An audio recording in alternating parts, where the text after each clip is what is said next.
యేసుక్రీస్తు వారి పరిశుద్ధమైన నామంలో మీ అందరికీ వందనాలు శుభాలు తెలియపరుస్తున్నానండి.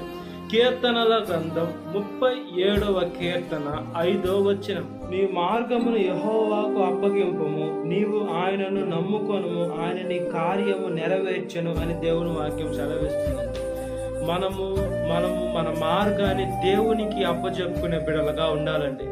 ఈ లోకంలో మనం కుడికి ఎడమకి తిరగకుండా మనము దేవునికి అప్పచెప్పుకునేటువంటి బిడలుగా ఉండాలి. ఈ లోకంలో మనకి మార్గాలు ఎలా ఉంటాయంటే మనకి పెద్ద మార్గాలుగా కనిపిస్తూ ఉంటాయి. అయితే ఆ మార్గాల్లో మనం ఎప్పుడైతే వెళ్తామో నరకానికి మనం వెళ్ళేటువంటి బిడలుగా ఉంటామండి. పాతాళంకి కటిక చీకట్లోకి వెళ్ళేటువంటి బిడలుగా ఉంటాం.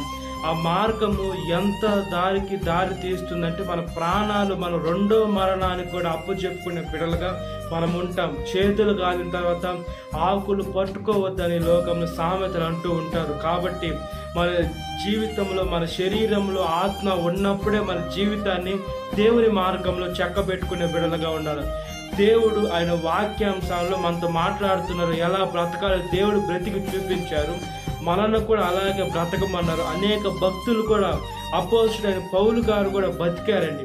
ఆయన ఫస్ట్లో సౌలుగా ఉన్నప్పుడు దేవుడిని బిడ్డల్ని ఎంతగానో చంపారు, అపహసించారు, ఎక్కిరించారు. ఎంతగానో దేవుడు అంటే ఆయనకి అపోజిట్ పౌలు గారి కోపం అయితే దేవుడు పౌలు గారిని దర్శించి ఆయన బిడ్డగా మార్చుకున్నారు. కాబట్టి పౌలు గారు దేవుని వల్లే ఆయన జీవించారు. నేను క్రీస్తుని పోలి నడుచుకొనిచున్నాను, నన్ను పోలి మీరు నడుచుకోండి అని అపోజిట్ పౌలు గారు అన్నారు. కాబట్టి మనము ఈ లోకంలో ఎవరిని పోలి నడుచుకోవాలో, మనల్ని ఎవరిని పోలి మన వాక్యానుసారంగా జీవించాలో, మనము ఎవరిలాగా నడవాలంటే దేవుని వల్ల నడవాలండి. మనకి క్రీస్తునే మనం విశ్వసించే బిడ్డలుగా ఉండాలి. ఈ లోకంలో దేవుడు ఆయన కూడా యవన వయసులో ఉన్నాడు. ఆయన కూడా యవన రక్తం ఉంది. ఆయన ఏ పాపంలోకి పడలేదు. ఆయన ఎందుకు పరిశుద్ధంగా ఉన్నాడు? దేనికంటే ఆయనలో భయం ఉంది. దేవుని పట్ల భయము, భక్తి, విధేయత కలిగి ఆయన ఉన్నాడు. వాళ్ళ తల్లిదండ్రులకు కూడా వడ్రంగి పనిచేశాడు. దేవుడు సింహాసనాన్ని వదిలి ఈ లోకానికి ఎందుకు రావాలా? ఈ లోకంలో వాళ్ళ కడుపును ఎందుకు పుట్టాలా? అదేవిధంగా వాళ్ళకి ఎందుకు పని చేయాలా అని మనం చూసుకున్నప్పుడు దేవుడు తను తగ్గించుకున్నాడు. మనుషుల్ని ఆయన ఎంతగానో ప్రేమించాడు. ఆయన దేవుని మార్గంలో ఎలా నడవాలో ఆయన చూపించాడు. మనం అదే మార్గంలో నడిచినట్లుగా ప్రార్థన. మహాపరిశుద్ధాత్మదేవ, మా ప్రియ పరలోకపు తండ్రి, మేము మీ మార్గంలో నడిస్తే మా ప్రతి ఒక్క కార్యంలో నెరవేరేటట్టుగా ఉంటాయి. కాబట్టి ఒకసారి జ్ఞాపకం చేసుకోండి అయ్యా. అబ్రహాము దేవ జ్ఞాపకం చేసుకోండి, ఇస్సాకు దేవ జ్ఞాపకం చేసుకోండి, యాకోబు దేవ జ్ఞాపకం చేసుకోండి.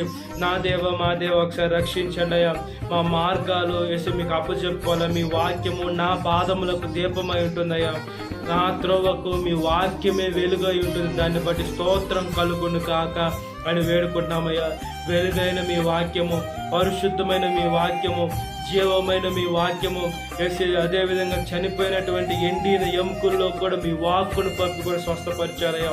ఇంత గొప్ప దేవుడు, ఇంత శక్తిమంతుడైన దేవుడిని మేము పెట్టుకొని ఈ లోకంలో తప్పుడు మార్గాల్లో నడిచి మనం తప్పుడు వాళ్ళు కాకుండా పరిశుద్ధమైన మార్గంలో నడిచి మేము పరిశుద్ధులుగా మారినట్లుగా ప్రాధాయపడుతున్నాం. ఒకసారి స్తోత్రం చెల్లిస్తున్నాం. మాకు వేసే మీ రాకడ అతి సమీపంలో ఉందయ్యా. అనేకులు మనుషులు రాజ్యాల మీదకి రాజ్యాలు యుద్ధానికి లేస్తున్నాయి. వేసే మీ వాక్యం కూడా కనుమరుగయ్యేటువంటి రోజులు కూడా దగ్గర పడతాయి.